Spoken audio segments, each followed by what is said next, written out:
नमस्कार, आप देख रहे हैं 4 पीएम और मैं हूं अभिषेक मिश्रा। देखिए, बिहार के मुख्यमंत्री नीतीश कुमार के बेटे निशांत कुमार की राजनीति में एंट्री अब तकरीबन तय हो चली है। सब कुछ फाइनल है और होली के बाद कोई भी मुहूर्त हो सकता है। किसी भी दिन निशांत कुमार की राजनीति में एंट्री हो जाएगी। उनको राजनीति में लाने की कवायद तेज होगी और अंदर खाने सारी स्क्रिप्ट लिखी जा चुकी है। वो राजनीति में आ जाएंगे। नीतीश कुमार के बेटे को लेकर पटना में पोस्टर लग रहे हैं। जेडीयू दफ्तर के बाहर पोस्टर लग रहे हैं कि भाई बिहार करे पुकार, आइए निशांत कुमार। तो नीतीश कुमार के बेटे निशांत कुमार राजनीति में आ रहे हैं। जेडीयू की नैया वो बचा पाएंगे कि नहीं बचा पाएंगे। जिस उम्मीद से उनको राजनीति में लाया जा रहा है, जिस उम्मीद से उनको जेडीयू में लाया जा रहा है, उस उम्मीद पर वो खरे उतरेंगे कि नहीं उतरेंगे। नीतीश कुमार को, जनता दल यूनाइटेड को कितना राजनीतिक लाभ होगा 2025 के विधानसभा चुनाव में, ये देखना होगा। लेकिन निशांत कुमार के सहारे भारतीय जनता पार्टी के एक बड़े नेता ने बड़ा नायाब खेल किया है।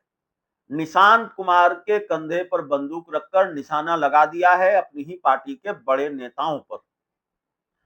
निशांत कुमार को लेकर भाजपा के किसी भी दूसरे नेता का वो बयान सामने नहीं आया जो एक बड़े नेता का सामने आया है, एक पूर्व केंद्रीय मंत्री का सामने आया है। हम अश्विनी चौबे की बात कर रहे हैं।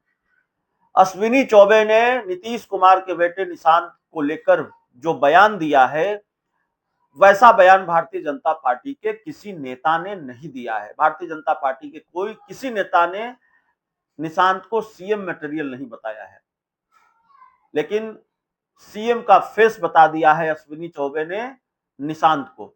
नीतीश कुमार के बेटे निशांत को सीएम बनने के योग्य बताया है, सीएम मटेरियल बताया है, सीएम फेस बताया है। सवाल यह है कि अश्विनी चौबे का ये बयान, इस बयान को किस तरह से लिया जाना चाहिए, अश्विनी चौबे के इस बयान का मतलब क्या है। तो दरअसल मुख्यमंत्री बनने की उम्मीद पाले वो अपनी ही पार्टी के कुछ नेताओं की उम्मीदों को तोड़ रहे हैं, उनकी उम्मीदों पर चोट कर रहे हैं। क्योंकि अश्विनी चौबे के निशाने पर सम्राट चौधरी और भारतीय जनता पार्टी के कई और बड़े नेता रहे हैं। अश्विनी चौबे का बक्सर से टिकट कट गया 2024 के लोकसभा चुनाव में। बक्सर का लोकसभा चुनाव वो नहीं लड़ पाए। हालांकि भारतीय जनता पार्टी जीत भी नहीं पाई। मिथिलेश तिवारी जो बीजेपी उम्मीदवार थे वो हार गए। तो अश्विनी चौबे का टिकट कटा। उसके बाद सम्राट चौधरी और कई नेता अश्विनी चौबे के निशाने पर रहे हैं। अश्विनी चौबे बीजेपी के उन नेताओं में से रहे हैं जो नीतीश कुमार के साथ रहकर, यानी कि भारतीय जनता पार्टी का जब गठबंधन जेडीयू के साथ होता है तब भी अश्विनी चौबे जैसे बीजेपी के बड़े नेता, बिहार बीजेपी के बड़े नेता नीतीश कुमार की मुखालफत करते रहे हैं, कभी खुलकर कभी बहुत सधे अंदाज में।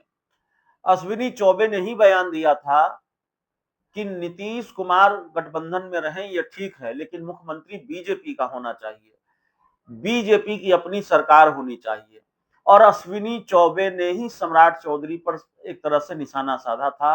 उन्होंने कहा था आयातित व्यक्ति को बड़ा पद नहीं मिलना चाहिए, दूसरी पार्टी से आए हुए व्यक्ति को बड़ा पद नहीं मिलना चाहिए, जो उनका बयान मुझे याद है।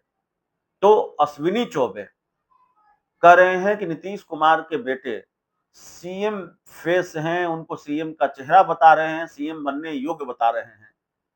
तो भारतीय जनता पार्टी के अंदर क्या चल रहा है, अश्विनी चौबे के इस बयान से इसकी वानगी देखी जा सकती है। भारतीय जनता पार्टी के अंदर किस तरह की खींचतान चल रही है, बीजेपी के अंदर अंदर कितना कुछ पक रहा है। और कुछ नेता, सम्राट चौधरी, नित्यानंद राय, ऐसे कुछ नेता हैं जो भारतीय जनता पार्टी के ही कुछ दूसरे नेताओं की आंखों में लगातार खटक रहे हैं। और अश्विनी चौबे तो मोर्चा खोले ही रहते हैं। अश्विनी चौबे ने तो मोर्चा खोल ही दिया था। अश्विनी चौबे का तो बयान ही सामने आ गया था।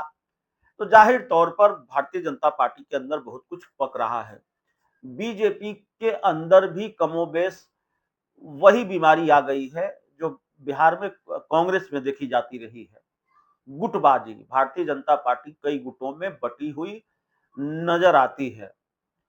एक तरफ सम्राट चौधरी का गुट, एक तरफ नित्यानंद राय का गुट, और फिर कोई तीसरा गुट भी है, दिलीप जायसवाल का गुट है। अंदर अंदर ये सारी चीजें होती है। कई बार जो टकराव की खबर है वो बाहर आ जाती है, कई बार जो टकराव है वो सामने आ जाता है। अश्विनी चौबे खुलकर मुखालफत कर देते हैं, खुलकर बयान दे देते हैं। तो इस बार उन्होंने अपनी ही पार्टी के बड़े नेताओं की उम्मीदों को तोड़ने के लिए, उन पर चोट करने के लिए, उन पर निशाना साधने के लिए नीतीश कुमार के बेटे का सहारा लिया है, या अपने दिल की बेचैनी को, अपने मन की बेचैनी को शांत करने के लिए, और जिसको कहते हैं थोड़ा चिकोटी काटने के लिए, अपनी ही पार्टी के कुछ नेताओं को निशांत कुमार का सहारा लिया है और उनको सीएम फेस बता दिया है। तो दरअसल अश्विनी चौबे की दिलचस्पी इसमें नहीं। अश्विनी चौबे तो खुद कहते हैं कि नीतीश कुमार नहीं, बीजेपी का सीएम होना चाहिए। वो भारतीय जनता पार्टी का सीएम चाहते हैं, मुख्यमंत्री चाहते हैं भारतीय जनता पार्टी का हो। नीतीश कुमार गठबंधन में रहें, ये ठीक है, लेकिन अब वो कह रहे हैं निशांत कुमार भी मुख्यमंत्री बन सकते हैं, मुख्यमंत्री बनने के लायक है। तो दरअसल निशांत को मुख्यमंत्री बनाने में उनकी कोई दिलचस्पी नहीं है, या वो नीतीश कुमार के लिए बैटिंग कर रहे हैं, ऐसा नहीं है। वो अपनी ही पार्टी के नेताओं को चिढ़ाना चाहते हैं, उनकी उम्मीदों पर चोट करना चाहते हैं। और अश्विनी चौबे पहले भी कह चुके हैं कि बाहर से या किसी दूसरे दल से आया हुआ किसी व्यक्ति को बड़ा पद नहीं मिलना चाहिए। इशारा सम्राट चौधरी की तरफ रहा है। तो जाहिर तौर पर ये सारी चीजें भाजपा के अंदर चल रही है, और अश्विनी चौबे के इस बयान से पार्टी के अंदर तो जरूर खलबली होगी, इसमें कहीं कोई शक नहीं है। और बिहार की राजनीति की गर्माहट तो अश्विनी चौबे ने बढ़ाई ही है अपने बयान से। तो अश्विनी चौबे नाराज रहे हैं, प्रदेश नेतृत्व से नाराज रहे हैं। उनका टिकट कटा, उससे वो बहुत व्यथित रहे हैं, बहुत दुखी रहे हैं, बहुत नाराज रहे हैं।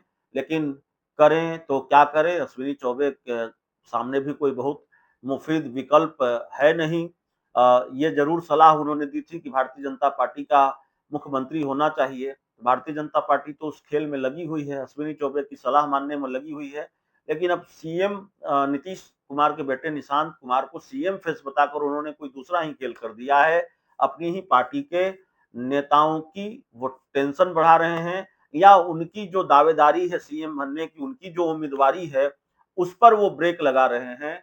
और शायद ये बताने की कोशिश कर रहे हैं कि उनकी पार्टी से ज्यादा अच्छा फेस निशांत है सीएम की कुर्सी के लिए। इस पूरी रिपोर्ट में इतना ही। बहुत बहुत धन्यवाद।